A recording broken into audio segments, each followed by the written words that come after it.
Welcome to Healing Lives with Corey Gilbert, a podcast sponsored by the Healing Lives Center.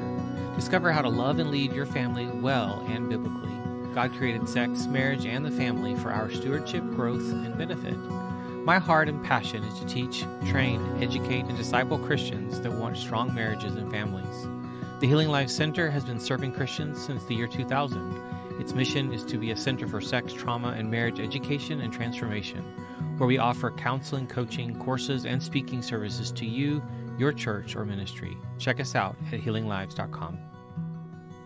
I had the honor this past year to present at a conference entitled the Biblical Sexual Ethics and Integrity Conference for Parents. The subtitle was Inspiring and Equipping Parents to Wrestle with and Live Out a Biblical Sexual Ethic, Model Sexual Integrity, and Grow the Parent-Child Connection. My host at the conference was Julia Garrison. You'll see here her in the beginning. And her links to her work is makelevelpaths.org. There'll be links in the description. So here is my presentation. So some of you, most of you wouldn't know this actually, not some. Most of you would not know this, that this conference was actually going to be last spring. I was gearing up for it, and the name of that conference, again, I love long titles. The name of that conference was going to be Going Beyond the Sex Talk, How to Disciple Your Child's Sexuality. Okay, a mouthful, right? But that was the whole thing, right? It was catchy, it had sex in it, okay, yeah. So that was going to be the title. I had all the graphics done, I was about to launch it, and a week before launching and promoting, the schedules changed, and it was put on pause. Now, like any of you, you might think, does God not want me to do this? That was one of the things that went through my mind, right? It was like, okay, does this mean I should do it? Like, you're kind of wrestling with that. And in the middle of wrestling with that, I decided I need to relook at this. And one of the things that I was relooking at is I want a psychologist.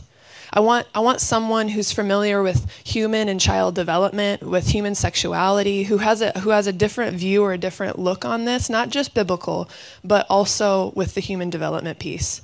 I know there's a lot of stuff out there about the psychology field, and it's been used in negative ways, but did you know the root word is soul care?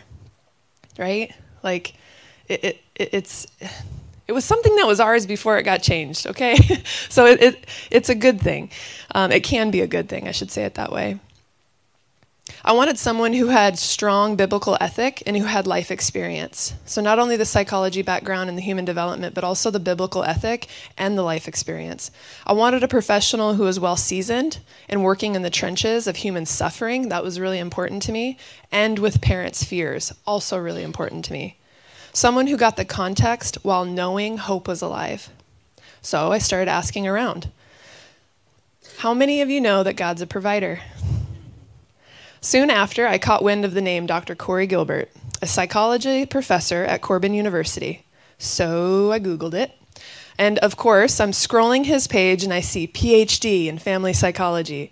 I see over 22 years devoted to counseling individuals, couples, and families struggling with past abuse, especially in the areas of trauma, adultery, struggles with sex, sexuality, and gender identity. If my mouth wasn't open at this point, I was like, oh. I see published books, workbooks, specifically on teaching parents, went right to Amazon, ordered it, it's out there, about biblical sexual ethics and being spiritual authorities in their home. He's even the founder of the Healing Lives Center, which is focused on sex, trauma, and marriage education and training. Then, this is a big yet dramatic pause, then I see his newest book and take a guess of what it's called. Going Beyond the Talk, a teen and preteen guide. So I'm all fired up at this point. And so after I dug a bit deeper, listened to some things, I was like, this is the guy. So I reached out and eagerly waited his response. He wrote back in capital letters, absolutely. So ladies and gentlemen, please welcome an answer to my prayer and a devoted and godly expert in the area of biblical sexual ethics, Dr. Corey Gilbert. Set the bar high right there. Okay. I am so honored to be here. This is what I love to do, which also sounds weird. some of my favorite counseling is actually with abuse and trauma and adultery. Why? Because God's the Redeemer. And it's all about that. Why would I teach classes at Corbin about trauma and human sexuality when I know when I get to certain topics I'm going to lose half the class because it hits them in their heart? Because God's the restorer. There's a reason for it. Without it, I would go be a truck driver or something. It's always been my backup job. It's not logical actually to even talk about this stuff. Yet as I left college and actually to rewind there, I went to college to be in music, but I found out you have to have talent. That was a hard one. My junior year, they sat me down and said, "You're not graduating. You are not good enough." I cried. They cried. It was a moment. And I had to switch my major. And I was like, I'm not going to major in Spanish. I grew up in South America. I'm not going to major in, I might do home ec. Actually, that was I might do that one. So art. I love stuff like that. And so then I just decided to try this Christian counseling class. One class. Changed my whole life. My heart and desire is ministry. My heart and desire is to serve. And I never realized that I would be doing that. That I would be switching from this passion of music into counseling, into the areas that were to come. I'm glad God doesn't give us a preview. I'm glad that God kind of goes, you know what, I'm going to give you this little piece because you're not going to necessarily like what's around the corner. And we'll get to that in a little bit. But today, as we kind of go through this, definitely, as Julia said, pay attention to yourself because some of this can be difficult. But today, what I really want to focus on is Scripture. The foundation. Why in the world are we talking about this? What do we stand on? The QR code here, it's here, and it's also throughout the slides just so you can grab it if you need it. But it'll have the handouts and the videos and all this stuff on that page after in a few days, just so you can grab it later. But so this is what we're going to talk about. We get to talk about sex. It's supposed to be redemptive. And I bet you half or more of us, it's not necessarily how it feels inside your hearts, especially in your experiences. Young people, I'm glad you're here. We need to be able to talk about this in a way that's redemptive. There's a lot of stuff inside of us that's actually messed up and twisted that we need to actually re-examine, think through. Really, really important. This is a quote that I heard from Preston Sprinkle, and it just really hit me. It said, people of faith who are navigating gender identity issues are our people. If we're not careful, we're talking about them. No, you and I are struggling. Every single one of us is actually wrestling with something. It just may not be that piece. We're all questioning things about who God is and why he did this or why he did that, and especially after the last few years we went through. There's so many questions we have. But I love that statement. They are our people. So hold on to that as we kind of walk through some stuff that's not going to necessarily feel good always. This is where I'm from, Temuco, Chile. Soy chileno. I grew up in Chile, grew up in the Chilean school system, the private schools, missionary family, missionary kid. So I came to America at 17 years old, not liking this country because my grandmother had died right before we came to visit, not knowing the culture. I mean, your culture in Chile was all I knew, even though when I looked in the mirror, I realized, oh, wait, I'm not like them. But until I looked in the mirror, I wasn't treated different. A white redhead with a very different culture. It was beautiful, actually.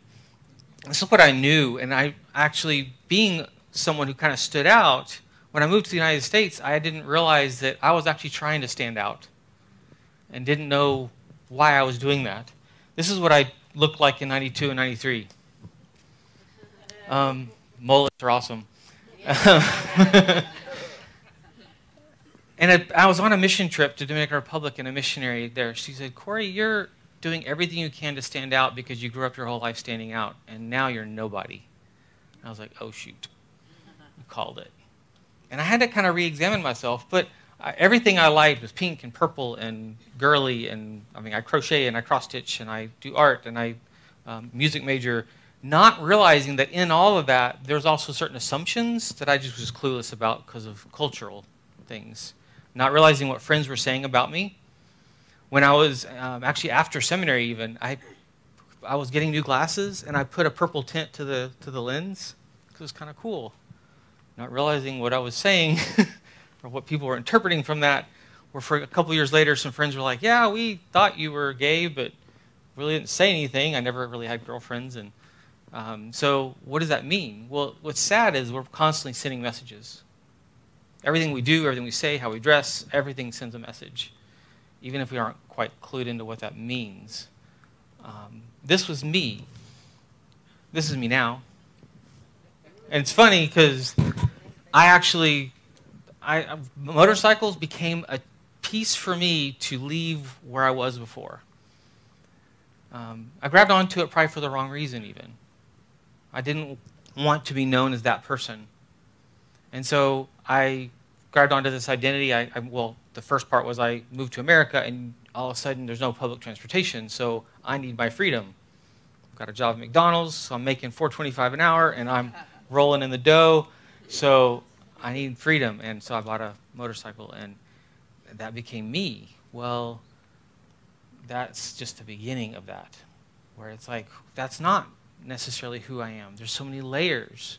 But the world then was so different. And as Laura talked about last night, if I were born today or being a teenager today, I worry where I would be today because of the pressures from our culture and the questions being asked by our teens that should not be being asked, which we'll talk about today.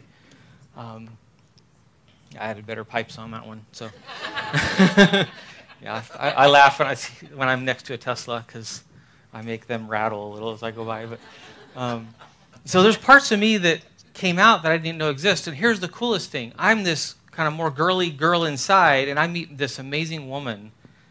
And I have the best day of my life when I married my bride, Kelly, 19 years ago. And she is such a guy inside. Legal field, like analytical. Her version of counseling is a 2x4 across the head. Get over it. I'm like, that's why you do your thing and I'll do my thing. Like, no. And I meet this woman who still can't believe it. We met online, by the way. Equallyyoked.com.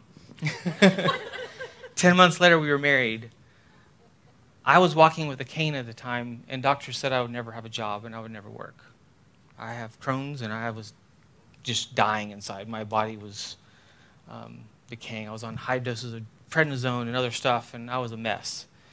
What's interesting is when we got married, in those 10 months, I'd been in the hospital 3 times, and my wife and her mom had talked about, in marrying him, you will probably take care of him the rest of your life. Are you willing to do that? She's been a stay-at-home mom the last 14 years to our kids and homeschools our kids. Well, I work 2 to 4 jobs because God is awesome. That story didn't play out. We actually, through lots of stress and struggle as a couple, found other answers and got help outside of medicine. And I've learned to take care of myself. And I ride a Harley, and I go backpacking, and I go snowboarding, and I do stuff I never thought I could do because God is incredible. And every time I even get on my bike, it's just a reminder of I'm not in a wheelchair. We spent our first year of marriage with a handicap sticker and shopping for one of those motorized carts because that's what we thought we were kind of into. And God is a redeemer. Does he fix everything? No. My Crohn's stuff started flaring up 2 weeks ago. Why? We started back meetings at Corbin and getting ready for school year. And as the stress goes up, things go downhill every time. About November, it gets worse. And then depression sets in when my college students leave me in December, and it hits me again in May. I'm human, but I'm going to actually fight. What happens with these 3 guys, I also couldn't have kids, is what we thought too. And I married someone who was like, I don't know if I really want kids, but that's okay if we have kids. And so when she found out she was pregnant the first time, she was kind of mad. Because she had already, in her heart, kind of gone, no, we're not going to open that door. And so it's just kind of neat to have, I call them my experiments. They would normally be here with me right now, but my wife's grandfather just passed away, so they're dealing with all that. But these guys make me who I am. I only wanted daughters, by the way. And so then we found out we were having a son, and I cried, and I was depressed for 2 weeks. Like, I don't know what to do with a boy. And then we found out we're going to have a second son. God, what are you doing to me? And then I had my little girl, who's just my doll. I love her to death. If she had been born first, I would be a horrible dad. Because she would have had me wrapped around her finger, and she does not have me wrapped around her finger. And I look at that and realize that even some of those things of who I was and who God gave me as two sons, it forced me into things that I never would have actually honestly tried. And to see how moldable and shapeable we are. That all my shirts say Harley on them, mainly because my wife was like, stop complaining about the prices at the store because they're crazy, and they're all from eBay. But it was a change from my previous clothing, if you will. Why? Because I loved her. And to realize that it's so funny how easy some of these decisions are to change. But why don't we? Because we dig our heels in and we actually kind of claim some identity, if you will. And if we're not careful, it's one that's actually us at the center, which we're going to talk about. So the topic, there's more pictures, yay. My kids, yes, love doing adventures with them. What I want to do today is this. I'm going to walk through this. These are the old slides, actually. Oops. Okay, we'll do these anyway. Created order, disorder. This is the model of kind of how I'm thinking about this. And we're going to look at a lot of scripture. I'm a college professor, so good luck keeping up. Again, the slides will be online. But we're going to look at this kind of three pieces. So create order, disorder, and then who you are. How does this fit in with you? Which is really, really, really important. So the first passage of scripture, and we're looking at a created order. We want to go back to Genesis. Genesis 1:27. So God created mankind in his own image. In the image of God, he created them. Male and female, he created them. This is the foundation we start with. That God created us male and female. And there is no other alternatives to that. That's how we're made. And we're going to look again further at that. But there's another cool thing about the order of this. He created man, but there's something that some of us do. It's called work. But if we're not careful, we put it in the wrong order. Work did not come after the fall. Work came before the fall. The Lord God took the man and put him in the Garden of Eden to work it and take care of it. Remember that actually you are meant to work. I look at this word retirement and I laugh. It's one thing to retire from a job to start something new or to go invest in something different, but how many quit living? They lose themselves, or they watch Jeopardy. Reruns, I guess. I don't know. They lose themselves. You are called to something greater than just punching a clock and death and taxes. So work, work, work. Beautiful thing.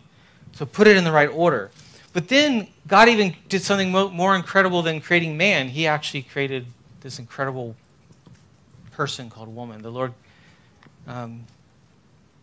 God said, it is not good for the man to be alone.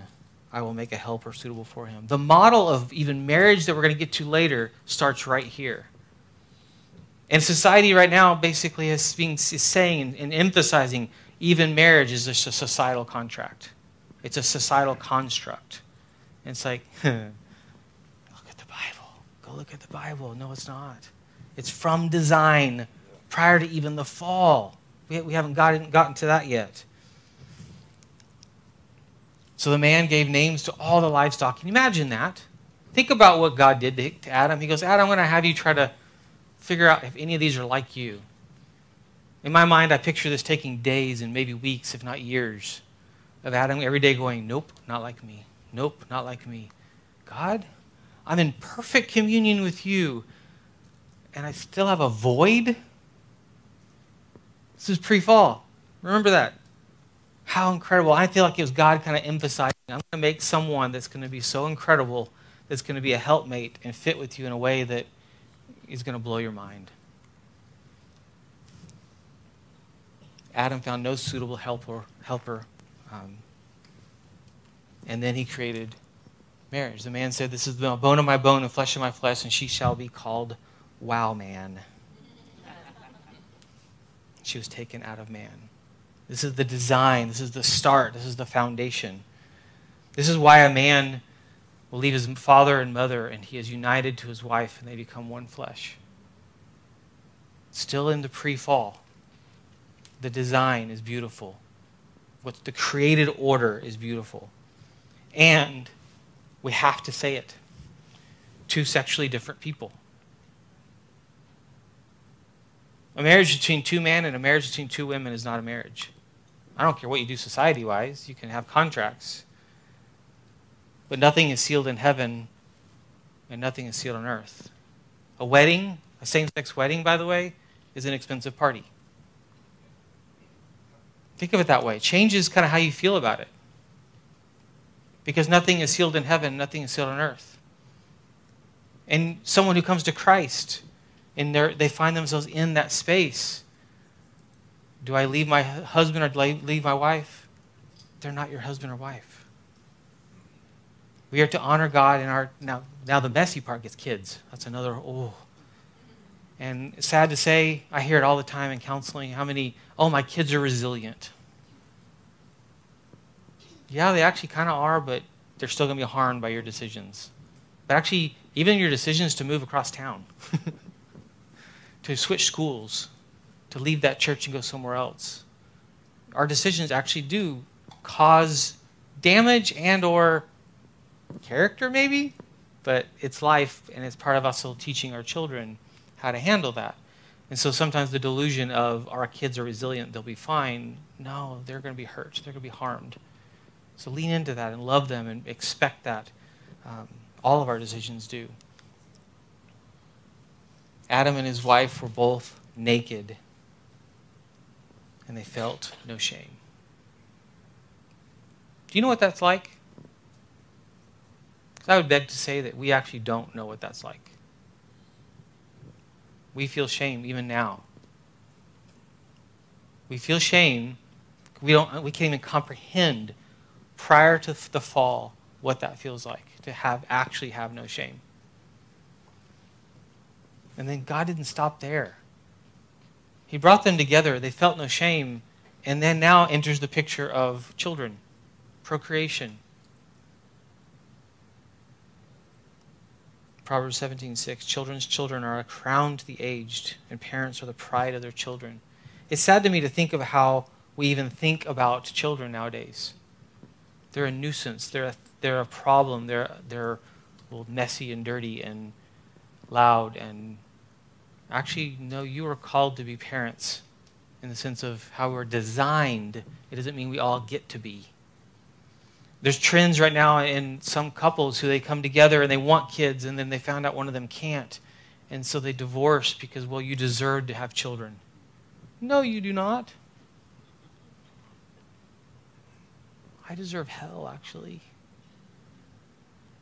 And so what do I do with that? How do I lean into my spouse now that we've discovered that we can't have children? And yes, there might be other ways we can try if you can afford some of that. But we lean into that new us. Just like there's no guarantee when you get married that person's going to be healthy a year later or 2 years later.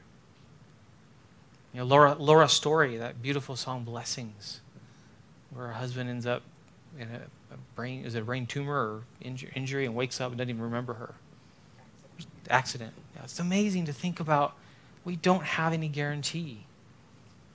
I know part of what shaped me as a young boy was watching my mom have cancer and how my dad loved my mom.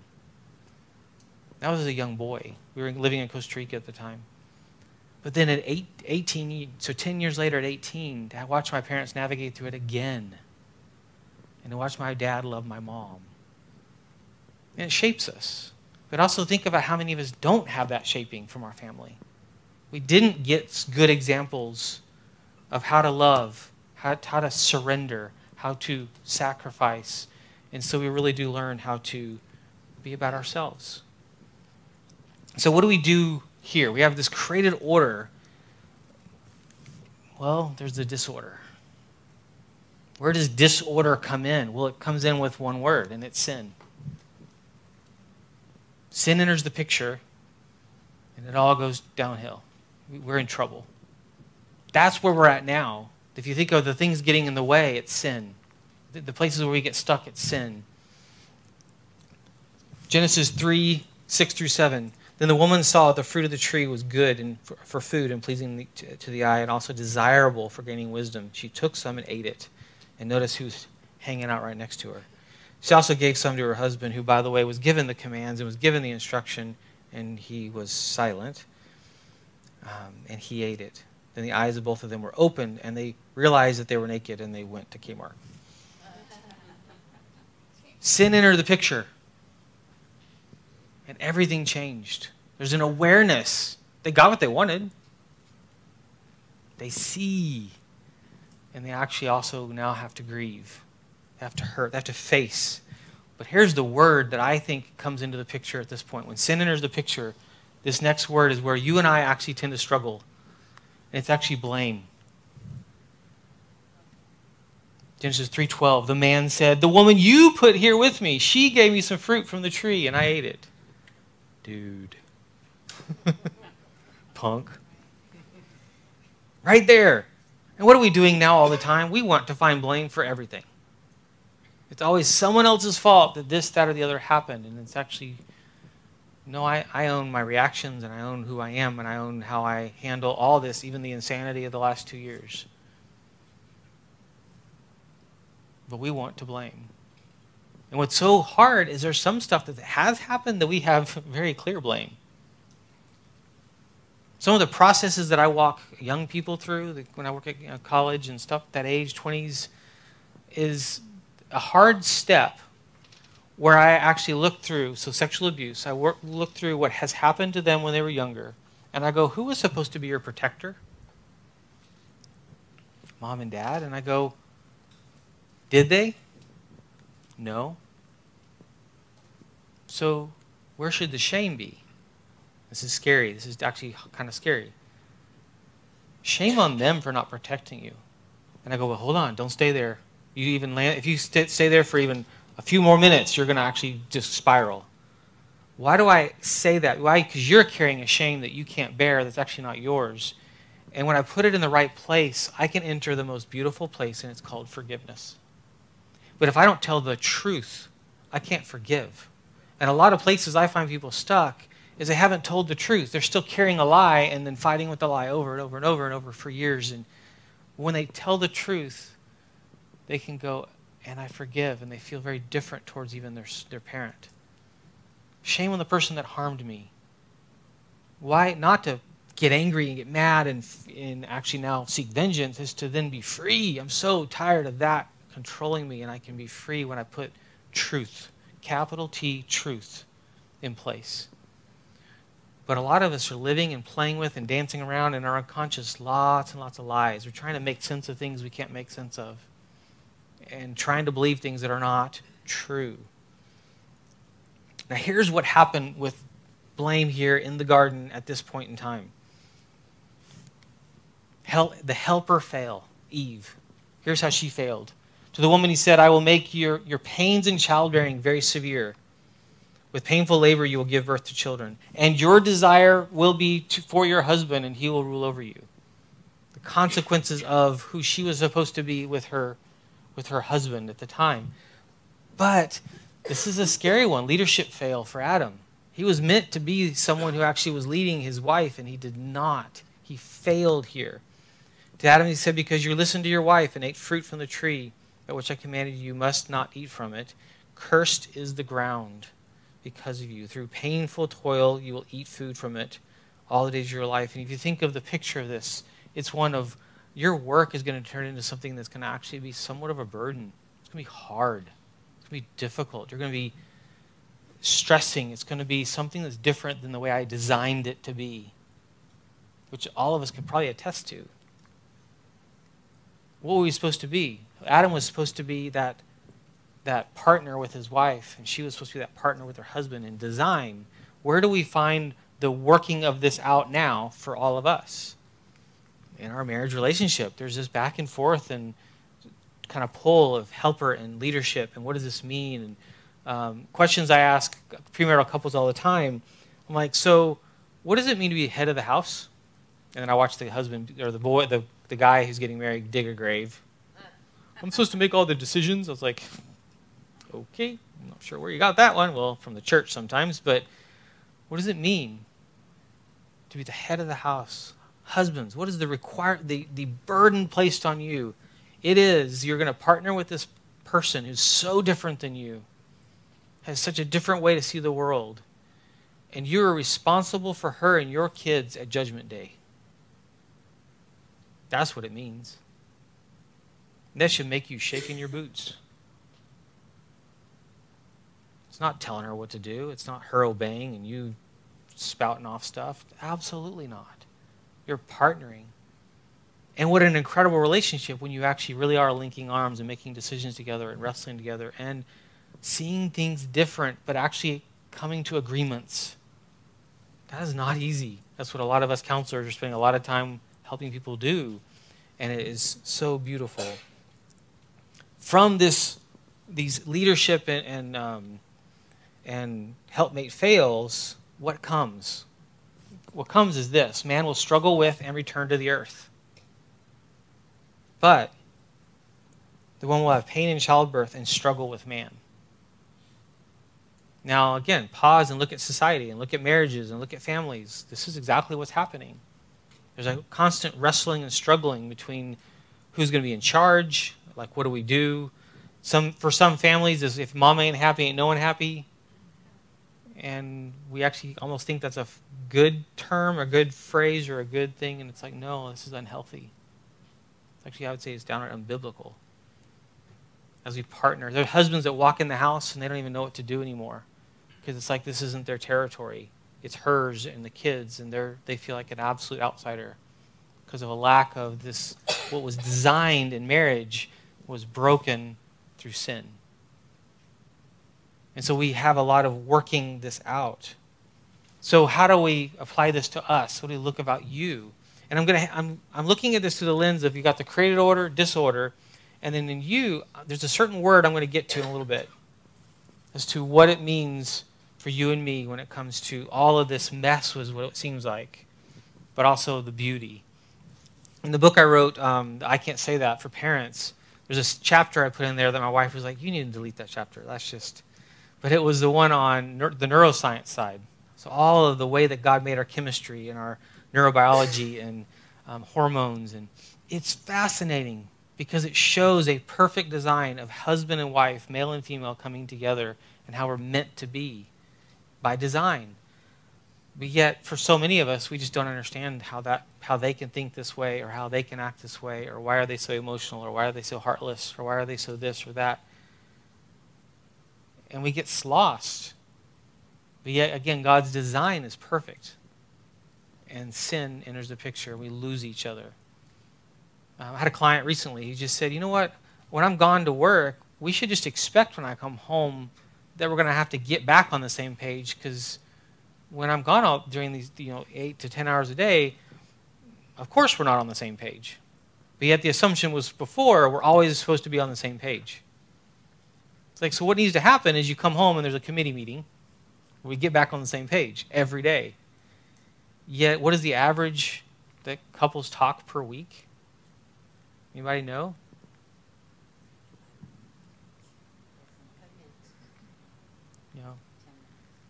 It's just actually it's a handful of minutes per week. Sometimes I've seen some studies that say maybe an hour total a week. It's kind of terrifying. Think of all the little exchanges, and it adds up to just a little bit of time. And you're supposed to know me with that? No, you're not going to know me. It takes intentionality. It takes investment. Yet we're so busy.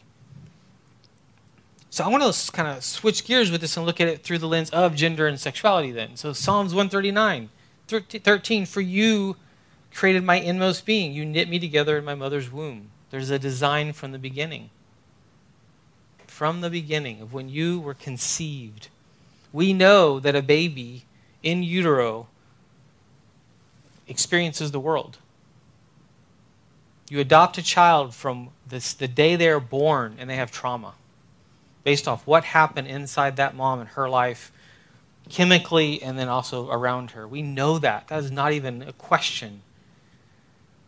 Yet we still have questions about where life begins, which I think is such an interesting. I praise you because I am fearfully and wonderfully made. How many of us don't believe that through our actions? Every one of us can actually probably list some things we don't like about ourselves. And God's up there going, I made you. You're dissing me. I haven't talked to a woman in my office ever who hasn't had a list of what they don't like about themselves. It breaks my heart. It's not what it's about. Having the perfect body or having the perfect mind or having degrees or having status or having the perfect person on your arm isn't going to make it. Remember this single lady that I lived next to in Kansas? She was so excited. She brought me down to the garage because she had the first Ford Escape. The only one in the state. She was so proud of this thing, and I just laughed. I was like, there'll be like 1,000 of them in like 2 weeks. But we do that. Plus it was a Ford Escape. But anyway. Like, we get all excited about, I've had Hondas and Yamahas and Kawasaki's and different bikes, and finally sold the one I had, and I got a Harley, that one you saw. And I remember after a few weeks I was kind of depressed because you realize it's just a stupid bike. And I missed my Honda because it started easier. And it was very humbling. It is. It doesn't matter what you get of stuff. It's amazing how many of us have vacations that then we have to have a vacation from the vacation after the vacation because it was so exhausting. American version of vacations is just whack to me. Just, you're so exhausted and then you have to go back to work and you're worse off than you were before and in debt. Do I believe that I am fearfully and wonderfully made? My life and my actions will show that. This is still that foundation of even who we are that we're either living from or we are making my own path. Colossians 3:5, put to death. Therefore, whatever belongs to your earthly nature, sexual immorality, impurity, lust, evil desires, and greed, which is idolatry. And think about any of these lists here in other passages. There's a list of these things, and sometimes we look at them and we just go right into one, and we obsess, and we don't see the other 2 or 3 that are pointing right at us and that we need to deal with. But they're also not exhaustive. You're trying to call out something and say, hey, these are some of the things that you need to think about, to consider. We don't think this way, put to death. We're in a place in our culture where it's, don't you tell me what to do, first of all, but also if I claim this is who I am, well, it's that word identity. This is who I am. This is not how God designed us to be, and we actually have losses there. Well, here's 2 of those areas. The actual idea of attraction and desires. I think we put these in the wrong place. Galatians 5:19, when you follow the desires of your sinful nature, the results are very clear. There's a list again: sexual immorality, impurity, lustful pleasures, idolatry, sorcery, hostility, quarreling, jealousy, outbursts of anger, selfish ambition, dissension, division, envy, drunkenness, wild parties, and other sins like these. This is what comes from this. Well, right now we have, in our culture, attraction has become such a big deal. When I met my wife, I was not attracted to her at all. Why? Because in my mind, she didn't fit what I actually saw as attractive. What's really funny about that is I grew up in a different culture. Even though I may look this way again, what was attracted to me was not a white redhead. Just to put it bluntly there. And what's funny is our kids there was actually bets when we had our first kid. Is it going to be a redhead? He's a little blonde, but that's not what was attracted to me. And I remember the day when it was like something came over me of, oh my gosh, this woman is amazing. And it was so much bigger than just physical beauty.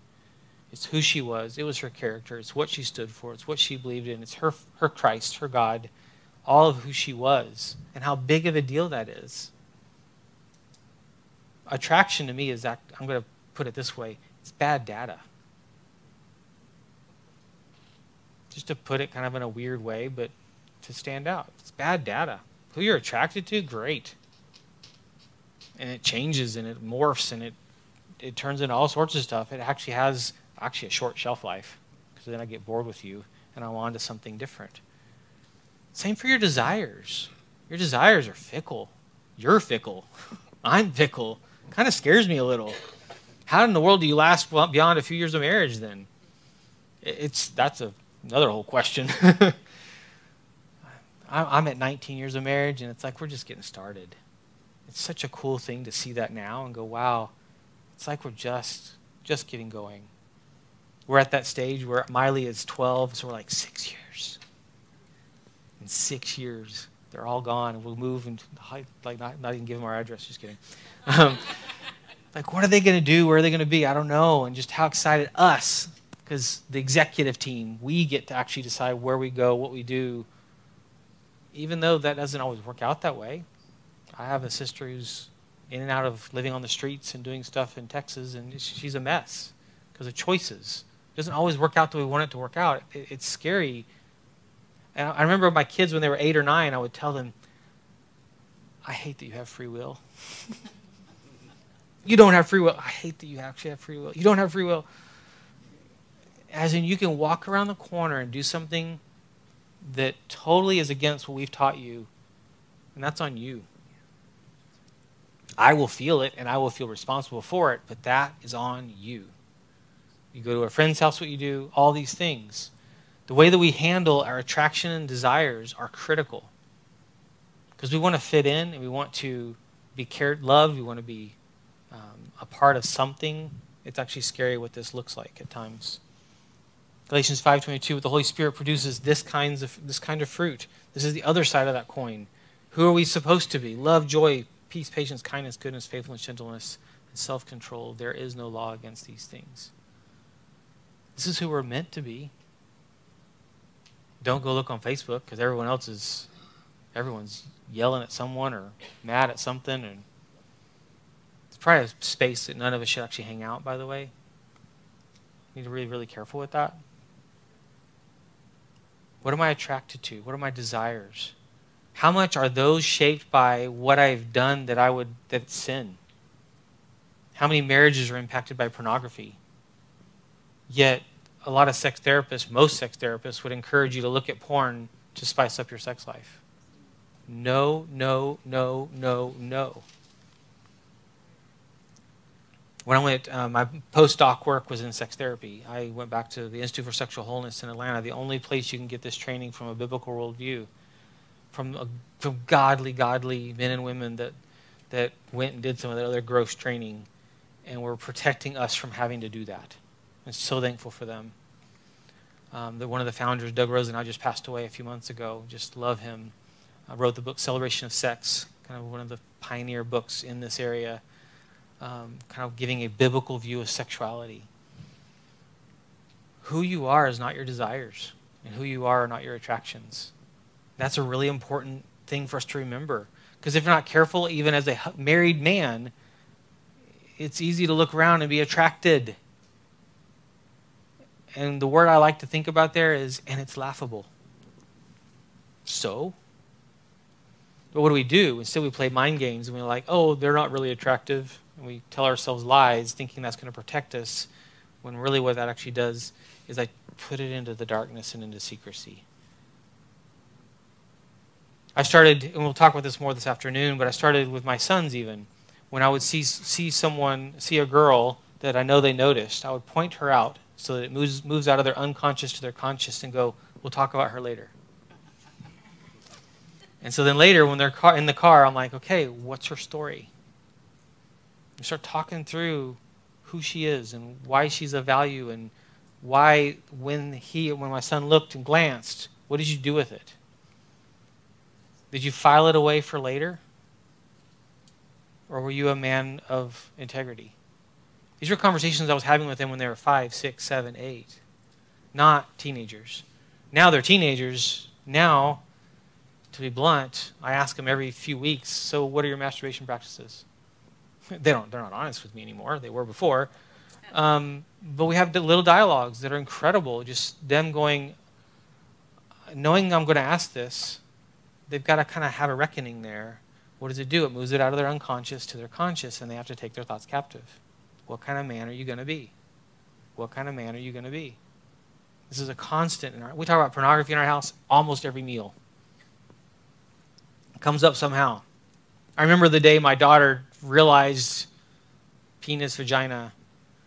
Like we're all sitting at the table. She's 11 at the time, and her eyes just like got big, and it was just like, and we all bust out laughing as she kind of put that together. Why? We've been talking about it since she was 1.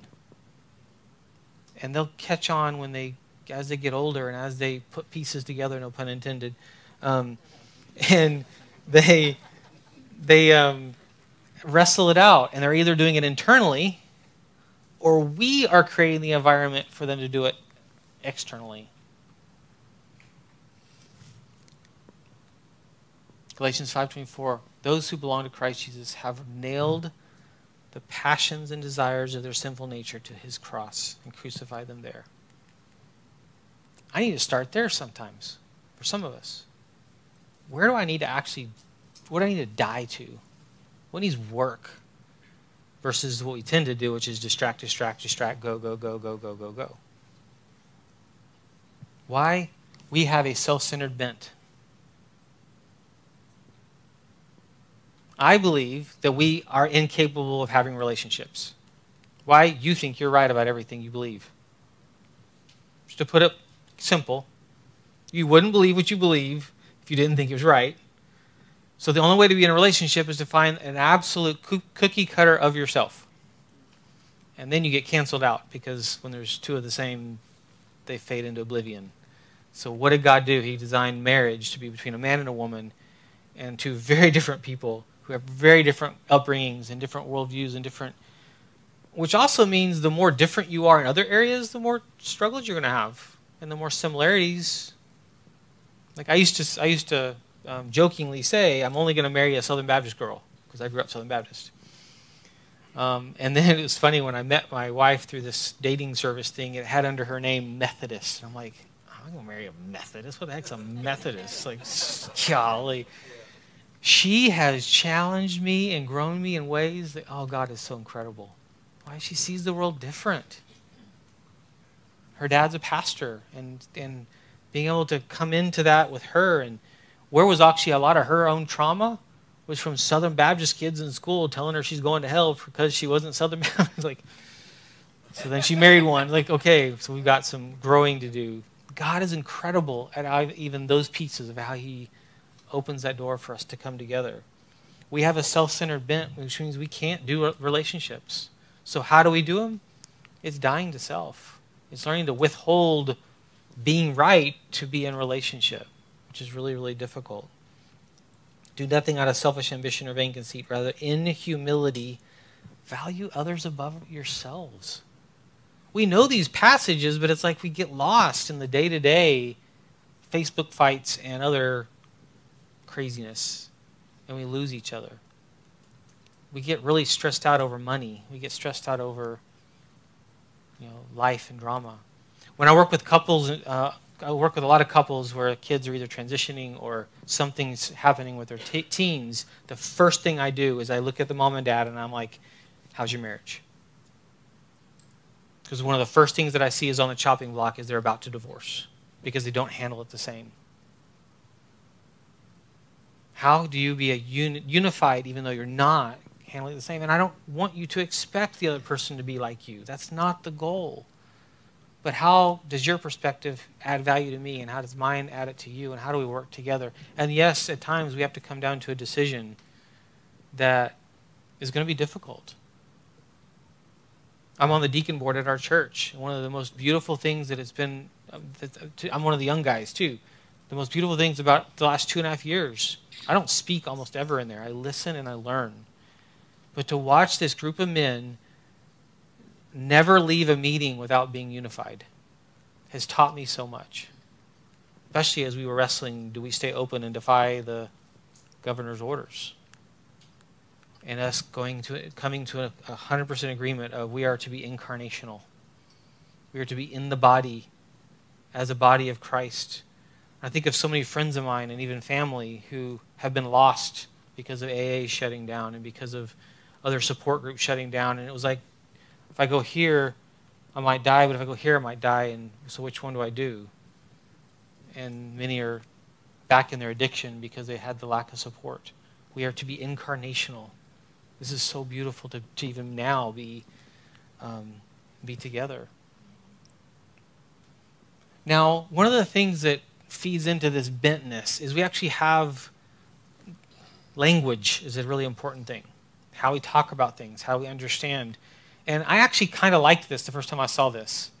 This the gingerbread person. If you haven't seen it, it's quite fascinating how complicated we are. I mean, honestly, for me, from years before, I'm like, I didn't see it this complicated.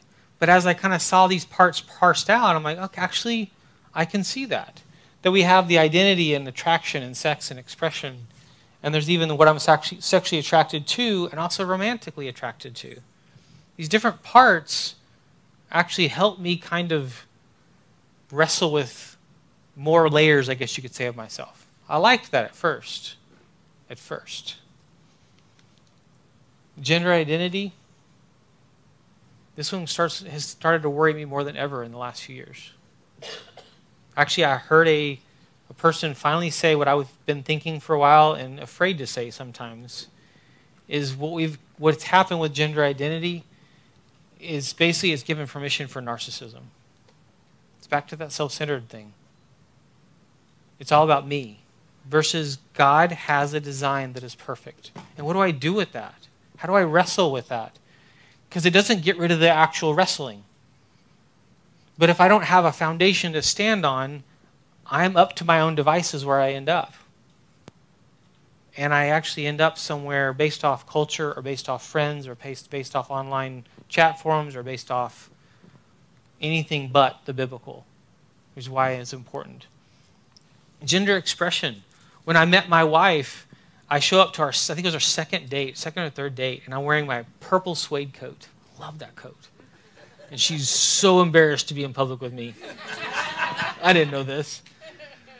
At one point, she's like, "Are you hot?" I'm like, "I am." She's like, "I'll be glad to carry your coat for you." I'm like, what a nice girl. And I never saw the coat again. She stuffed it in the bag and hid it. And I remember actually previous relationships where I was like, this coat, I'm going to die in this coat. I love this coat. Because that identity piece is like, this is who I am, not realizing kind of I was standing on something I didn't really want to stand on. But also realizing, you know what? It's actually quite easy to change. In our history, what's happened is up until when gay marriage was voted in as legal, everything in all the conversations was born this way, born this way, born this way. Thanks, Lady Gaga. That's what it was. Until 2 weeks after the vote, it was all about fluidity.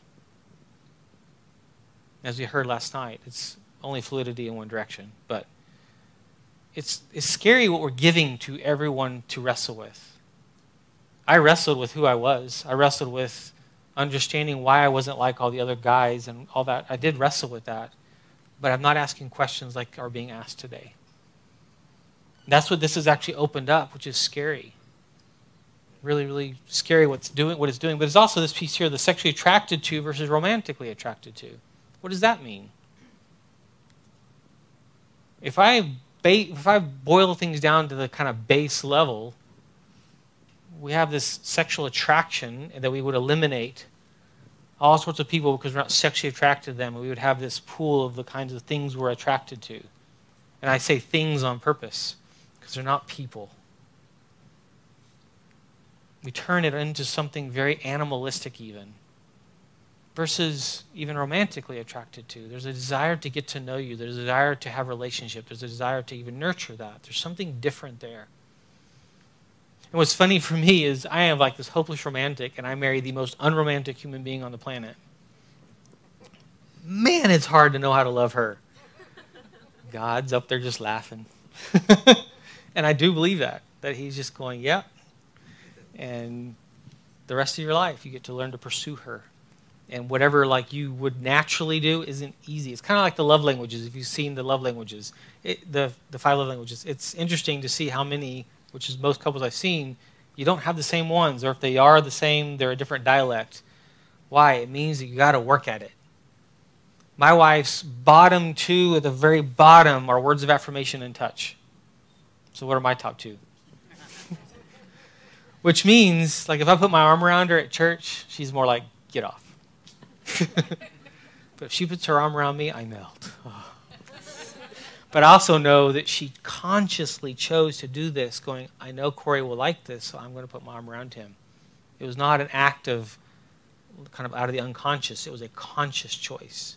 When she compliments me, when she says something, I know that it actually took effort and it was thought through. She's an internal processor. One of the things that I missed about like today, normally she would be here with me. And at the end of this, I would go to her and she'd give me a list of what to fix for next time. Like my PowerPoints are the wrong ones, and so I'm kind of going, whoa.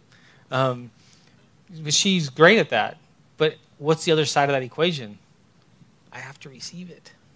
It doesn't always work. When we were editing my book, so the first one I wrote, I hired a person that actually I would send stuff to them every week. And the number one rule was don't show any of it to your wife, because she'll shut you down tomorrow, which has happened in the past. So 70,000 words later, I hand it to her. And she's like, oh my gosh, this is so bad. She's an English lit person. Everything was in passive voice, which I still don't even know what that means. But in Spanish, everything is reversed. The order of it. So everything I wrote sounds right to me, but we had to go sentence by sentence. And and I remember at one point just having to go, okay, any change she gives me, I just submit to, because I'm dumb. It was so humbling, and it was good for our marriage. Ironically, some of the hard things, too, when I've been hospitalized, were hard, but they were good for our marriage. The times when we've struggled with kids were hard, but they were good for our marriage, which was really, really important. And how do you lean into growing as a couple? Now, what this has done with our culture, society, conversations, is you've probably seen these, the LGBTQIA plus letters. It's created a mess when it comes to even what's going on culturally. LGB is actually fighting against T right now. I don't want to be a part of that. The experiments you're doing on children are not okay. There's some that are saying that. And hopefully more and more voices will come. It's interesting to think about that. Sexual identity is and attractions are, coming back to that word, bad data. Careful where we place these things. Because what we've done culturally is we've put those front and center as my identity and who I am. And in that I lose actually who I am. The marriage is between two sexually different people, period. And that's the design from the beginning. And where are we at now? We're in the disordered space. We're in the sin space. What is every man or woman, boy or girl, who's actually struggling with their gender identity or struggling with gender dysphoria or trying to figure themselves out? Is they want to be seen, they want to be known, and they want to belong. What's really scary about that belong one is there's now pushes in some schools. Being gay or lesbian is so old school and so outdated, it's all about trans. That is horrifying. And where is it going to go next? What's going to happen next? Now, one of the tools that I use to think through and help someone think through where they're at and who they are and how complicated, and this applies to every one of us in this room, is actually this one right here. These 6 things are parts of who you are. You have your intention, you have your biological sex, you have your gender identity, how you see yourself there, persistence and direction, attraction, volition, your behavior, and then your values, your values and framework. If you think of a pie chart, you would make these parts of the pie different sizes based off how much of these, what mattered more and what mattered less. And it's neat to think about that, because if you did this now and you did this even a few months from now, it would change, it would morph, it's not kind of set in stone because it's actually very subjective. But when you start thinking about that, you realize for some people, for some teens especially, they realize, their values are actually pretty strong that keeps them where they're at. Or their biological sex is, even though they feel and have these other parts of themselves. And the goal of this is to kind of make it a little more complicated, if you will, but at the same time kind of actually pull back a little so you can kind of see it from a different lens and realize I choose who I am, what do I do, who I hang out with, how I present myself, all of it. That values piece, am I standing on a biblical foundation, yes or no? Am I choosing to honor you, Lord, or am I choosing actually a very different God, if you will? And I haven't heard very many people speak this way or talk this way, but it is exactly that. And I'm going to kind of pit them against each other for a second. If we're not careful, it's either or. I am choosing you, Lord, or I am choosing this as my God. I think if you think of it that way, it changes a lot of our conversations. Because what we're also hearing in some of the conversations in different books and authors is it's also about, well, you can be a gay Christian, and then there's a fight about, no, you can't use the words gay Christian, all these different side A, side B, all these different kinds of conversations, which is, for most of us, we're kind of going, well, you lost me back there. For the person in the middle of it, no, they're wrestling and trying to figure themselves out. Go to Facebook and click on gender. I think they're in the 90s now. There's 90-something gender options. I can't tell you what 90% of them are. But even if you pick the same word and pull 4 people that would say that's them, they would give you different definitions. So it's not about that. It's about you and I are trying to wrestle with who am I. We've always been that way, by the way. That's ever since sin entered the world. We're trying to wrestle with who am I. And I think this is actually a really important tool. Now, going back to the gender-read person, gender identity is a piece of the whole. How I see myself. Is it congruent with my biological sex? Now, the research kind of shows this is becoming, those that identify as queer or basically non-binary is growing by leaps and bounds in our culture. And many of the researchers are even saying it's very much more all around the social contagion piece. And what do you do with that? Actually, to me, great, that's good data. That doesn't tell me how to help, how to love, how to lead, how to guide. Some families that I know have actually shut off the internet to the house and they have locked things down. But that's only worked in the ones that I know where the child or the teen has been like, I'm hurting and I need help and I want you to do this for me. That's where I've seen beautiful things happen. What if they don't want to? I've seen this with husbands and wives even, and grown siblings where they're wrestling and they're hurting and they're asking questions. Well, think about this term or this phrase: sex is my right. So the conclusion here is the authority of their own experience or intuition. So my foundation of who I am or what I identify as is up to me, which right there I already kind of go, I don't trust myself on most things, my emotions especially. So we're already in trouble, but then we have these parts that we're supposed to show up separately. But sorry, God has made me and therefore made the desires I have. Is that foundational? Everything God makes is good and therefore my desires are good. And then good desires deserve to be and even ought to be fulfilled. It's just scary to think about some of the belief systems that are out there that are actually pushing for claim it, grab on. This is who you are. Now, for me, growing up even, the idea of that I'm male was understandable. That was not a question. But the working of that out is very difficult for some of us, for lots of us. What is the biggest factor there? Comparison. The Apple products added the screen time feature a few years ago. Shareholders of Apple demanded that they do that for one specific purpose. Girls are killing themselves at a higher rate because of social media. That was the purpose. Why did they not say guys too? Because they're doing other stuff, which we're going to talk about in a minute. Girls are killing themselves. This is scary what's happening. And us as parents, and we'll talk about this more this afternoon, us as parents, if we're not careful, we're left in the dust at what they're facing, because a lot of this is the kind of stuff that they believe.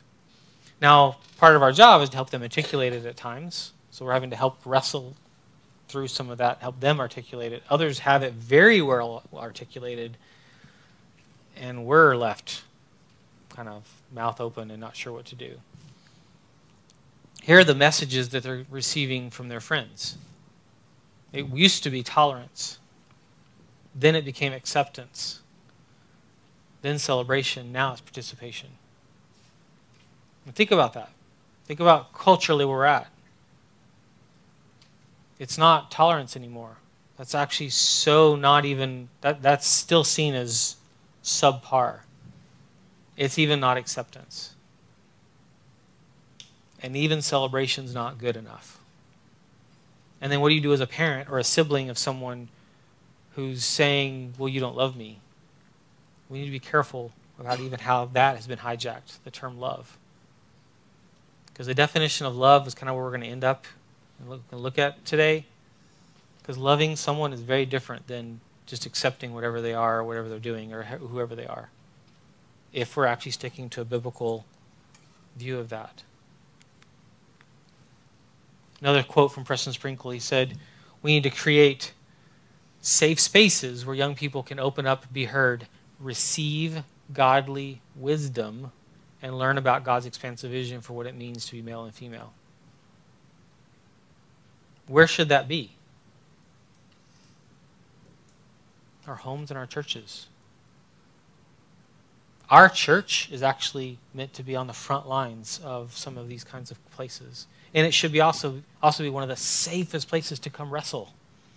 But if you think of what culture and others are saying, another study was that 3% of people that leave the church left because of the theology. 97% of those that left the church left because they felt absolutely unloved and unheard and unaccepted as a person, not because of lifestyle stuff. We've made it, and others have made it all about the theology. So we need to change our theology. No, we need to stand on a biblical foundation of truth, unapologetically, but also not with a big, huge Bible that we're hitting people with. A place where people can wrestle and ask questions, and not be okay at first. I was at a church one time that was just visiting, and the associate pastor was preaching, and he made the comment, everyone should be a part of Celebrate Recovery. And I wanted to jump up and go, yeah! There's something true about it. Why Celebrate Recovery isn't about once an alcoholic, always an alcoholic, kind of like AA. It's let's look at the Beatitudes. Who am I to be in Christ? It's a very different lens, where you can have a table of an alcoholic and a mother dealing with her teen and someone whose spouse just left, all at the same table, because we're not focused on your problem or where you're stuck. We're focused on who we are in Christ. Very different. Do I still need some space to probably work those other pieces out? Yes. Do I sometimes need some serious help? Yes. But yeah, we need community, which we'll get to as well. People of faith who navigate gender identity issues are our people. These are our sons, our daughters, our best friends sometimes. Our moms or our dads. But where we're going in our culture is kind of scary. What's happening with our teenagers and the questions about who I am. Something I want you to hear, and I'm just going to kind of plant the seed right now to kind of think about. I spent the last summer wrestling through Nancy Pearcey's book, Love Thy Body. Really important work. I've read it over and over and over and over this summer. I read it a while back. Probably the best Protestant look at a theology of the body, which the only other one I know of is Christopher West wrote it, but from John Paul II's teachings. Incredible, beautiful, redemptive. But she finally helped me see how did we get here? And it's this split. And it's a split between human, being human, and being a person. How do we get away with abortion? Well, it's a human, but it's not a person. Where the ethicist is saying, well, They'll be a person when I say they are. And some ethicists are saying, by the way, that's around age 12 when they can do algebra. What is the implications there? That if you're not a person, I can off you. I can end you. I can kill you. Well, that just goes for abortion. It goes for infanticide, which is we're going to start wrestling and fighting with in our culture more than ever. It starts with euthanasia, or continues with euthanasia, or if you are Downs, or if you are any kind of mental incapacity, but it goes into gender identity, and it goes into homosexuality, and it goes into transgender as well. That how do we end up accepting is when we actually make a duality out of it. There's something, my body is a piece of material. It's expendable from the person. How do I have sex with whoever I want to have sex with? Well, when I'm actually living the lie of culture of my body is expendable. And we see the research actually shows how many do it and try to, and it's empty on the sex part with anyone. How many of those that have transitioned are detransitioning? What I want to start seeing is more lawsuits to these doctors and counselors. Sue the life out of them. That's to me the next step, because it is utter abuse.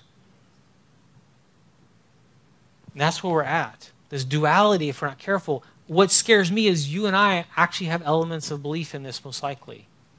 Why? Because my body is sinful. We talk about this in the church. And so the body is almost of the devil, and then my spirit is of God. So we start talking this way in church, and if we're not careful, we've just done the exact same split that has led to our culture accepting all these things that are absolutely not okay. When I start putting that together, my mind goes, okay, I can start understanding why someone believes what they believe, but we need to put these back together as a whole. Well, here's the coolest part. Think of when Scripture, or think of when Christianity entered the picture in history. Christianity entered the picture in history at a time when men especially, you had your wife. She was to make babies with that are boys to carry on the name. That was it. And then you had sex with your concubines and with your slaves, male and female. What did the Bible come and do? What did Christianity come and do? It came and said, husbands, love your wives as Christ loved the church. Christianity came in and raised the bar in a society that was more debased than we are now, or maybe we're kind of close to it. Where's the answer here? It's Christianity. Where's the answer? It's Christ. Where's the answer? It's Jesus. Where's the answer? It's surrender to all these things. I don't know about you, I start getting kind of excited because we live in a time where we're going to see Jesus work. If you haven't already, I have in my own life over and over and over and over and over.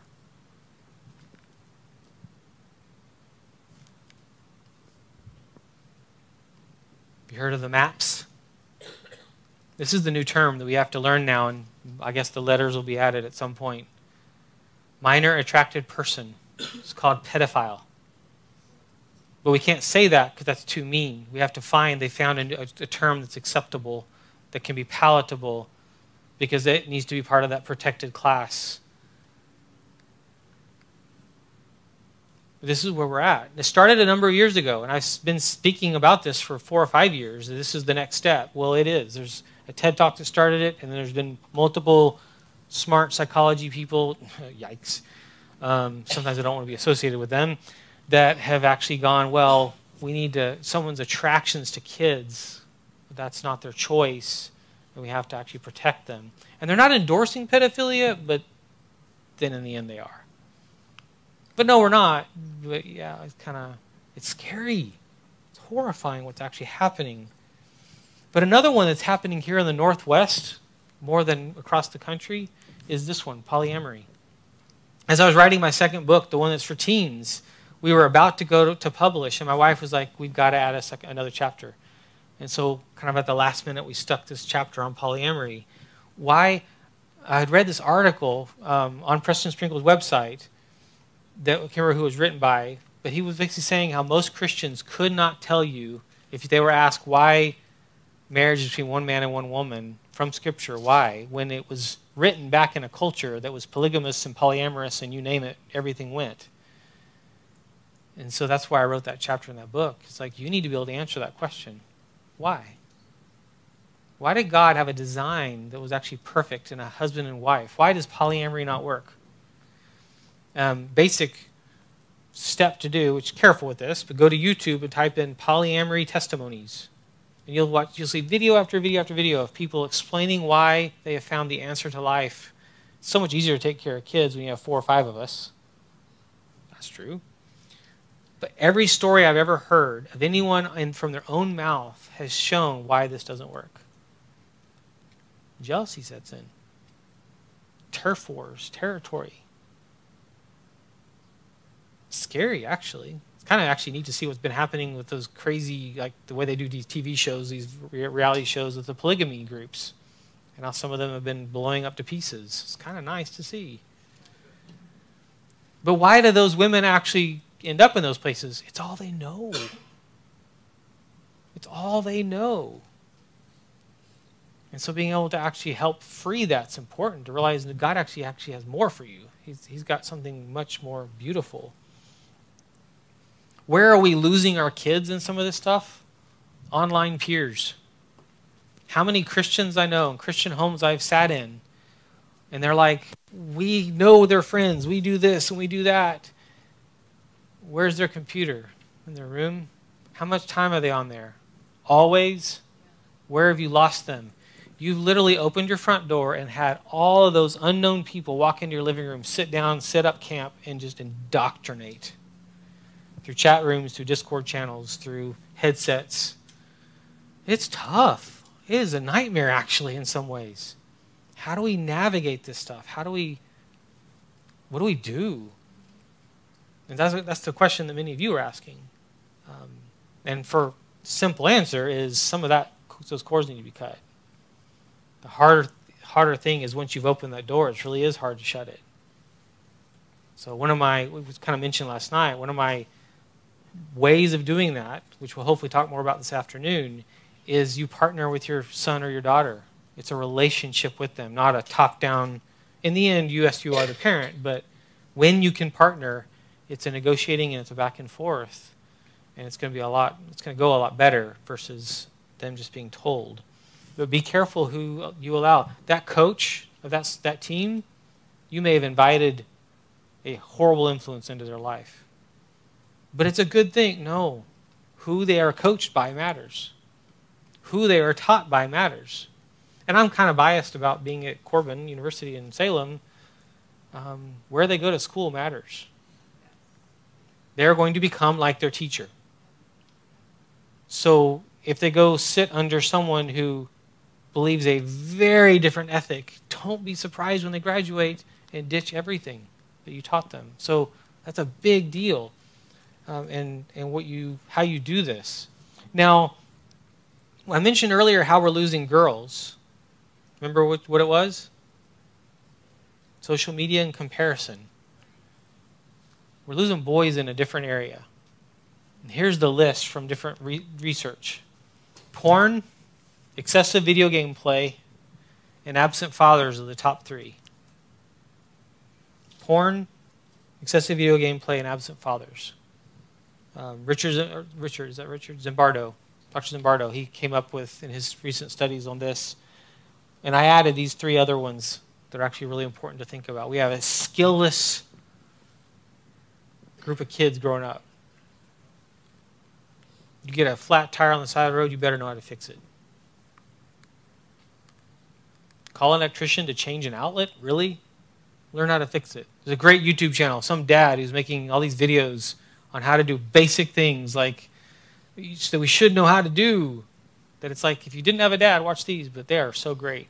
And I fix everything I can. I love tinkering and fixing and love cars and house stuff. And but now it's my daughter, so she's 12, so helping her learn how to fix outlets. We do American Heritage Girls with her, and so she's been learning the home repair badge and things like that. It's so much fun. Because, man, it feels good when you can do it. I remember when I was really sick and I was stuck at home and I tore my motorcycle engine apart in the garage, just everywhere. And then I put it back together. What's the best thing? Besides, not the best thing is when you have extra parts left over, but the best thing is when you start it up that first time. I did that. When we had wiring problems in our house that actually almost burned it down, and I was able to go to the breaker and figure it out, and figured it out, and it was horrifying what was about to happen. I love that. We have a skillless, we have an irresponsible society. They opened a Chick-fil-A in Salem. I can't even eat there, but they opened it up. They hired 150 employees. And my son was going to apply, and one of his other Boy Scout friends already got in. And I was like, oh, and they said no. They already had their 150. I said, oh, give it 2 weeks. What happened 2 weeks later? Like half the staff's already quit. Why? Because they actually have to work. Really? I don't get paid just to be on your roster? Like, so it's scary what's happening in social media. I mean, I don't know what to say. Social media should be an absolute no. And what do you do with that? What do you do once they already have it? That's a hard one, really, really difficult one. I love watching my older son watch their friends and their phones and their relationship with their phones and go, I don't want anything to do with social media. That one's actually been the easier one. Our middle one's going to be another whole case. We named him Blaze, and he's got red hair, and he's psycho, and he's going to be another whole experiment. Be careful what you name your kids, too. Excessive video game play is also, it's not video games. Having your house void of video games isn't going to save your kid. But it's my relationship with that thing. There's a study that showed that if a 15-year-old, 15 to, I think it was 30, in that, 15 years, the amount of time a boy spends on video games, they could have mastered an art. Like became a cellist at the highest level. Became an artist at the highest level. The amount of time is horrifying.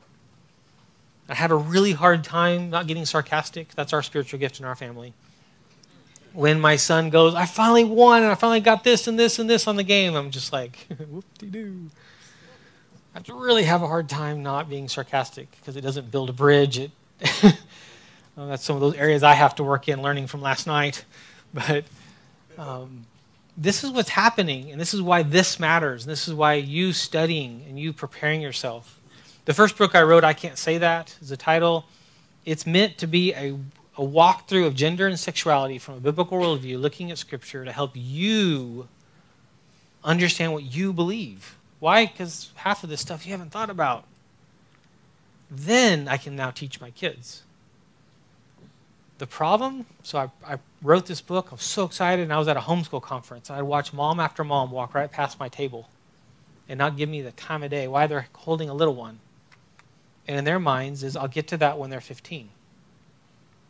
And I'm like, no, you mothers and fathers of 1-year-olds and 2-year-olds and 3-year-olds, you're the one I'm actually wanting this for. So then I'd get into my session where I speak, and then we sell tons of books. But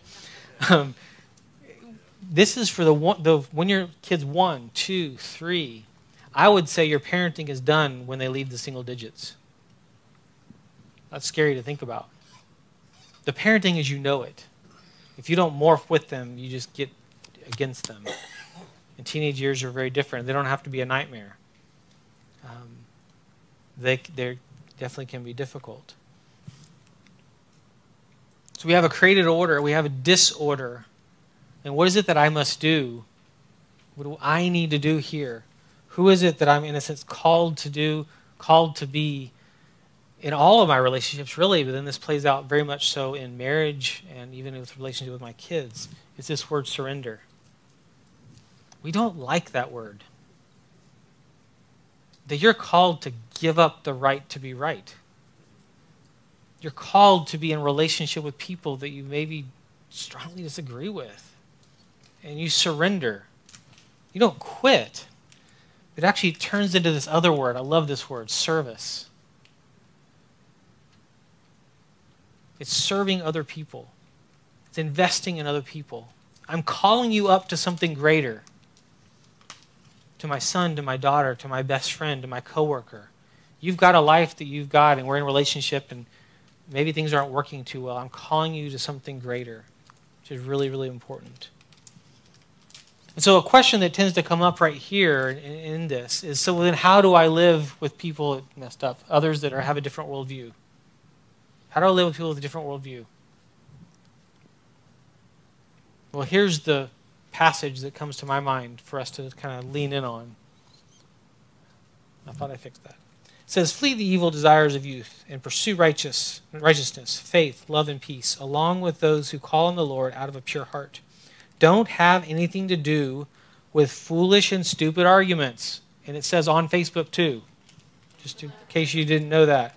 Because you know they produce quarrels.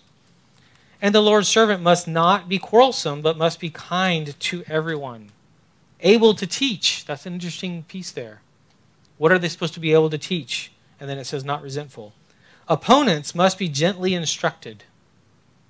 We actually are called to actually call people to something better, in the hope that God will grant them repentance. Not you, that God will grant them repentance, leading them to a knowledge of truth, of the truth, and that they will come to their senses, I love the wording of that, and escape from the trap of the devil who has taken them captive to do his will. That is our instruction. How do I live with people? It's hard, it's difficult, but I am called to speak carefully, gently, but truthfully. As we talked about even last night, you kind of have to earn it too with people. It's not something you just have. Therefore, as God's chosen people, holy and dearly loved, clothe yourself with these things: compassion, kindness, humility, gentleness, and patience. This is who we're meant to be. Now, thinking of even as a church, what are we supposed to do? What is the model of church? And you may have seen this before, and I just really love this, is that we have this model here to be a redemptive voice of, we want you to behave first, then to believe in Christ, and then you can come be a part of our fellowship. Straighten yourself up first, then you can be a part of our fellowship. Or what if it was actually this one? Come be a part. And at some point you might come to believe as the Holy Spirit works in you. Well, I can't guarantee that. That's not what it's about. But you're actually, the goal is for you to become. It changes how we do ministry. It changes how we have relationships. It changes everything of how we... This isn't about being right. This is about Christ, and this is about heaven or hell. But not because someone's trans, or because someone is gay, or because someone's having an affair, or because someone's sleeping with their girlfriend or boyfriend. So kind of what I want to focus in on to wrap this up and kind of land this is looking at a biblical sexual ethic and why it matters, that's kind of title, at different ages. So what do we need to think about when it comes to kids? You were designed male or female with a purpose. It's interesting how we have to really emphasize that more than ever now. We need to. You were born male for a reason. I didn't have that planted in me. I wrestled. My dad is a former NASA physicist who became a missionary. Like, he takes these profiles about like personality, and he needs zero affirmation from people and zero. I don't know how my mom and him have made it 50-something years of marriage. Like, he is so not needing you at all. And he had the most emotional basket case of a son. I cry at everything. My wife laughs at how much I cry every time we watch Cars. At the end, when he goes back and doesn't win and goes and pushes the old guy through, I cry every time. So you're made male or female for a purpose. And that purpose, as was mentioned even yesterday, I became a shrink. This is my 23rd year of being a counselor. I thank God that he made me the way he made me. I spent a lot of years hating God for the way he made me. And it's so cool to see that God knew exactly what he was doing. I don't like sports. I don't have time for sports. I don't have a body for one either. But after my 15th cast in high school, I got into other things. But I've learned to do other things too. That I've actually learned that hobbies, you know what my hobby is? More work. It's awesome. I get to serve more people. And when I actually gave myself permission for that, I got to serve more people. It's kind of cool. But our kids, this is the time to plant those seeds of being kind to those that are different.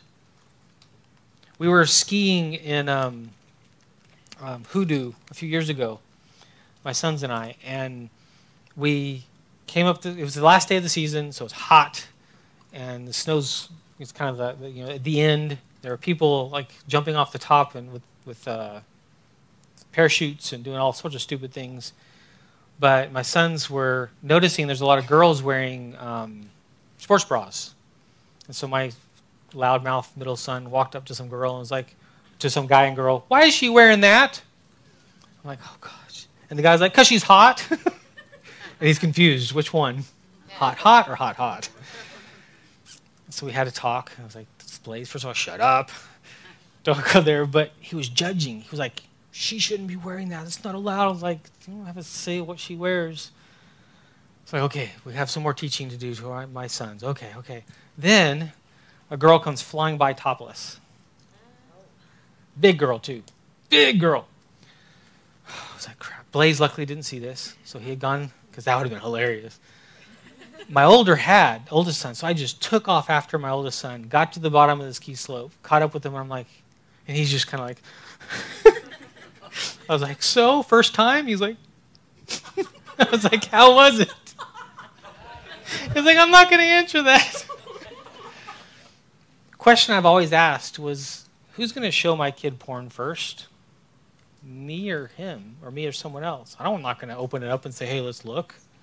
But what that did is it opened up a conversation that we got to talk. Again, like I said earlier, about her story. Why would she do that? Why? What's going on with her? Maybe her relationship with her mom or dad. Or we made it up. We didn't get to ask her. That would be awkward. But it led for months and months and months of conversation. And me realizing I'd failed about telling them about, you don't have a say in what someone else does or doesn't wear. You can't do that. You can't dictate that. And we need to be full of grace. And how we teach this when they're younger, as we prepare them. For teens, stand strong in your beliefs and convictions. This is the hardest season to stand strong on anything. Social pressure, peer pressure is to fit in somewhere in some crowd. Even better, be an example. Be someone that stands out because you stood on something. The irony is that's actually a much better foundation if you stand on anything that's different than everybody else.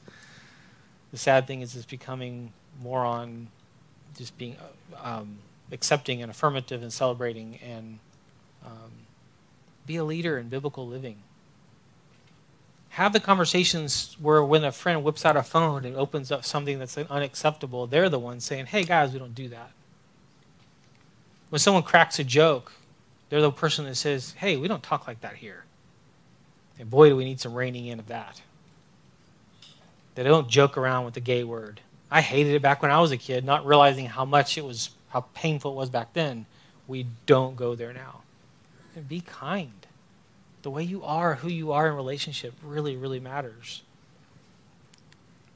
Single adults, you need a community. Period. I believe we would have better marriages if we learned to do single life better in community with other males and females, both having healthy, appropriate touch and conversations and intimacy and friendship and depth, not you just go it alone. I used to tell my college students it makes me sad how many of them would graduate and go get an apartment alone. Now I tell them, prices are so high you can't. So, so maybe you'll actually have roommates, which is iron sharpens iron, because that's tough. You're meant for community. We have seen that more than ever the last few years. You are meant for community. I have close friends who have died, obviously not from COVID, from other reasons, but COVID did them in.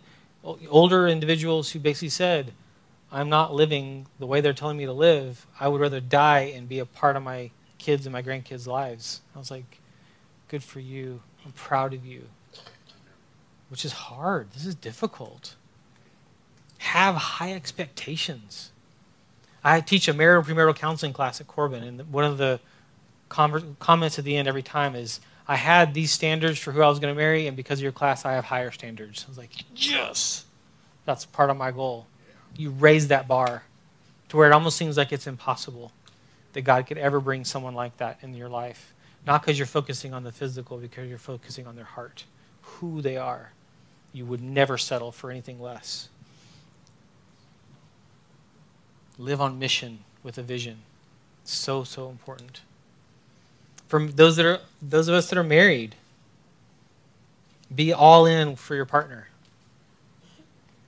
They are your calling to love them, to protect them, to make them the best version of themselves, to point them to Christ. You are to be their biggest champion. Hurt together. You may not be hurting. My daughter came in my office yesterday afternoon, in tears because Kelly's grandfather passed away a few days ago, or a day ago, and she's like, "Is Mom okay?" I was like, "She's okay now, but when she gets to Georgia around family, she's going to fall apart. What do I do?" And I just hugged her. It was so beautiful, but it was like, you love her and you shut up. Nothing. There's no words you need to say. Because she's like, what do I do? It's all of us. What do I do? Nothing. Just be. Just be. My wife that last night. It's like, she's struggling because they're going together and grieve together. You ought to be best friends. From too many couples, I hear the husband say they're married to some foreign alien. No. That's gross, by the way. Someone you have sex with that you don't know. That's disgusting, but that's not okay. This should be the person you know at the deepest levels. You know what their dreams are. You know what their passions are. You know them. Teach and lead your children intentionally. That's what this is all about. We have to go there. My wife, 2 weeks ago, took Miley out and did Passport to Purity with her. You know, we kind of have that anti-purity culture thing. I love tools like that. I did it with my boys when they were both 9. I went and redid it a few weeks ago with my middle son because, I didn't quite land. And it was beautiful. It was hours of conversation about girls and about dating and about all this stuff, with them committing at the end that I'll tell you when you're ready as a parent, which is kind of the model of it. Our rule of thumb at home is you can start dating when you're a junior or senior in college. By the way. Not because that's when they're going to wait to, but it's the expectation. Stop trying to think because of pressure around you that you have to. But if you meet someone, we're going to have to steward that. But careful with the pressure. And so our oldest has been more squirrely on that. That's been a fun experiment. If you're widowed or single again, community is critical. And your life's not over. You have so much to give. If you're widowed or single again, you are now in a place of serving the body of Christ and serving others in a way that you probably never could before, even because you're not as divided. How to serve others, how to be an example. One of the things that I was talking to a client of mine who's in his 70s, he's a professor, and I was like, you know what? I actually wonder if we should change the age where we allow a person to be like a full professor at a university, but also senior pastor of a church, and say basically you have to be 60 or 70 or up. I was like, you know what? That would change. We've devalued the wisdom of the older generation. Having a church where we have intergenerational relationships are so critical and so lost at times. And so widows and single again, we need you. We need you at the front lines of loving our teens, having hard conversations. Part of the reason I even do Boy Scouts is we have a Christian troop, and it's dads that have been curated, in a sense, from me, that I trust them with my son, and they trust me with their son. And the single parents, we tell the moms, and guess what? You're not invited. It's just dads. It's under our men's ministry at church, and it's dads mentoring sons. And we get to partner with single moms and say, I get to take your son and have these adventures and teach them. I love that. We need that. Number one priority here is the long game. And I mean biblically too. The foundation is the scripture, as we talked about today. know your theology and beliefs, live ordered, thrive in community, be an example, and be patient. What is the long game? Your son or daughter might not get it now. The person you love, your best friend, may not get it now. You're not the Holy Spirit. And you live life with them, and you hurt with them, and you're there, and what happens is their life will fall apart. Promise. Just like yours probably has as well. And then you're there. You're available. Which is so, so important. Live the long game there. It's going to be tough. It's going to be hard. You want to give up. But live that long game. By the way, the long game is biblical love. Loving someone by saying it's just acceptance is the cheapest, most frail foundation you can ever stand on. That is not love. Biblical love is actually full of limits and full of calling to and dying to, and it's difficult. Marrying well is the phrase I love to use. Did you marry well? You have someone that's your best friend, and that you allow them, you invite them to speak in your life. I don't like it when my wife corrects me. My first thought is defensive, because I'm human. My second thought is, I'm so glad she feels safe enough to come to me. I'm so glad. Because that's the test. You don't know sometimes what kind of environment you created or who you are until someone won't come to you. You find out later. Romans 1:24-32. Therefore God gave them over in their sinful desires of their hearts to sexual impurity for the degrading of their bodies with one another. I don't like that first part. Gave them over. Stop it, God. Will you just be my puppeteer and make me obey? And he's like, nope. I love you so much. You choose. Oh, I hate that. Because us parents, sometimes we want to do that with our kids. We want to control. No, that's not going to turn out too well. They exchanged the truth about God for a lie and worshipped and served created things rather than the Creator, who is forever praised. Amen. Because of this, God gave them over to shameful lusts. Although they know God's righteous decree that those who do these or such things deserve death, they not only continue to do these very things, but also approve of those who practice them. This is what we're seeing in our culture. And what we're seeing of families who approve of stuff in an attempt to love. I get the heart behind it. It's wrong. That's not love.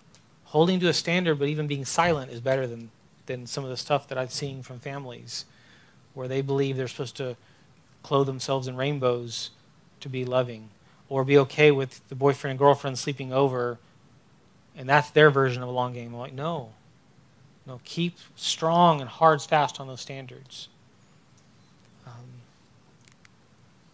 Because people of faith who are navigating gender identity issues are our people. This is our sons and our daughters, our brothers and sisters, and our friends who they're struggling. Play that long game. Engage in difficult relationships. This is what we're meant to do. This is what the church is meant to do. One of the things that bugs me about church, but also about counselors, is you have office hours. So when I look at the community over here, church, and I look at the community over here, if you think of Rosaria Butterfield, any of her writing, incredible story. Most of her friends, when she came to Christ and others, they all went back to the other culture. Why? Because of that office hours thing.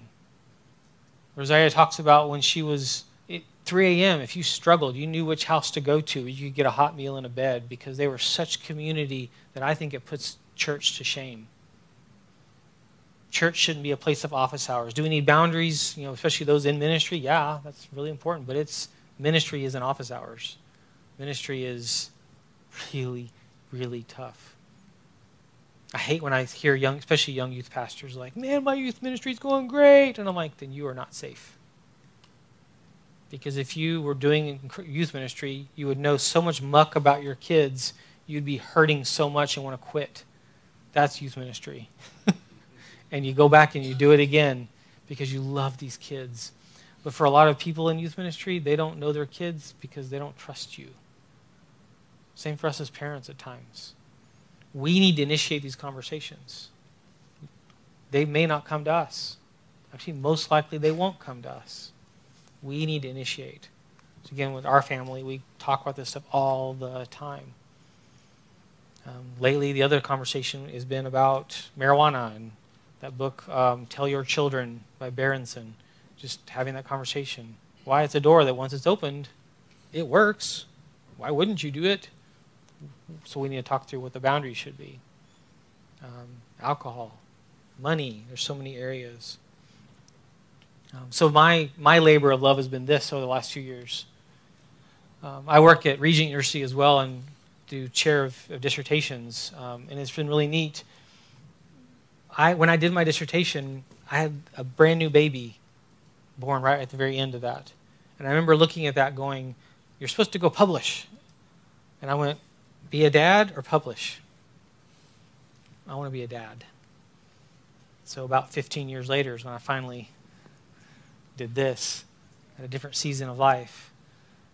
And that was my journey there, because I wanted to be a dad that was actually present with my kids. Again, the first one's for moms and dads. The second one, I've actually have a lot of families that do it as a group, as a family, and almost like a Bible study at night. And it walks through Scripture and helps you think. My favorite review of that second was an 18-year-old who said, "Thank you for giving me, in a sense, the data to think about in Scripture, but you didn't tell me what to believe." That's so, so important. We're leading you up to it. The Holy Spirit does the work. God does the work. Not us in that sense, but we have to take those steps. And so the QR code there, that is, again, they're going to be linked to the PowerPoint here, and then also videos and stuff for this. But anything I can do for you, that's my heart, is this kind of stuff and helping families.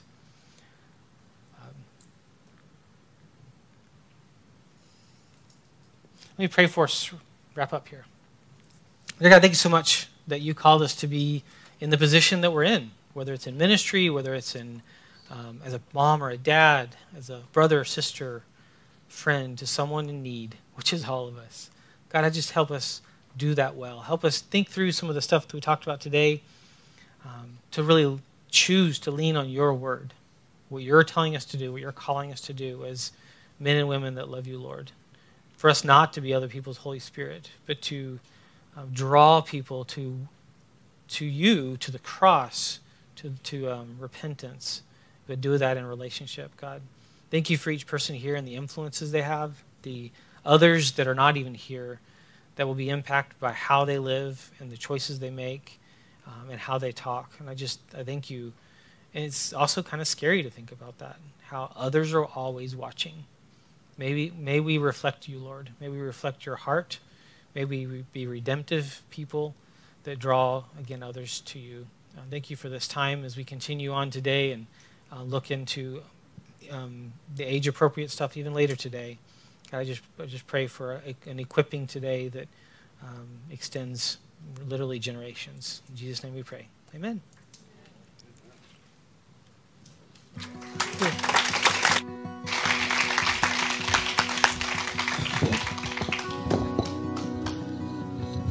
I can only speak for myself, but I came in a little like, and what Dr. Gilbert, once you start speaking, I was like ready to learn. There was something about the way that you presented that I felt like everything there was just, I could receive it. So thank you so much. That was amazing. Thank you for tuning in to the Healing Lives with Corey Gilbert podcast. It has been an honor to serve. If you are struggling, have questions, or in need, Dr. Gilbert offers a free consultation for new clients. Check us out at healinglives.com to book a call. If this has been helpful to you, please share it, leave a review, and help us get the word out so that we can see lives changed, marriages transformed, and more people come into a life-changing relationship with Jesus Christ. The Healing Lives Center offers online courses, programs, books, intensives, and other services to help you live biblically and well. Discover more resources on YouTube and in Dr. Gilbert's Healing Marriage Facebook group, The Healing Marriage.